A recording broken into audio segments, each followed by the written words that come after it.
Oui, Monsieur le Président, moi je tenais à remercier Monsieur Dombrovskis pour son avis ainsi que pour le précédent d'ailleurs.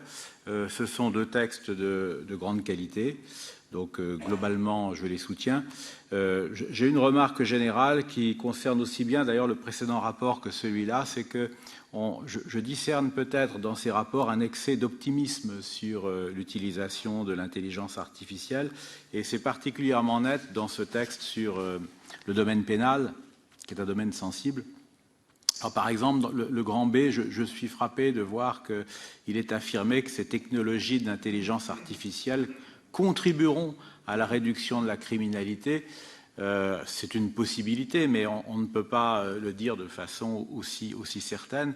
En réalité, l'intelligence artificielle, ça n'est qu'un outil au service de l'humain et son efficacité dépend de ce qu'on en fera en réalité. Donc il faut rester prudent.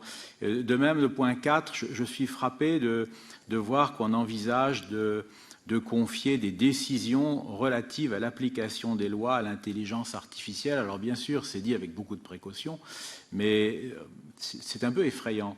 Et je pense, pour prendre un exemple plus précis qui a déjà été abordé par les collègues, que la reconnaissance faciale à laquelle il est simplement fait allusion, eh bien c'est un domaine qu'il faut aborder frontalement parce que sous prétexte de rechercher des délinquants, on pourrait être tenté de procéder à une reconnaissance faciale de masse dans tous les lieux publics et certains pays non européens d'ailleurs y procèdent déjà.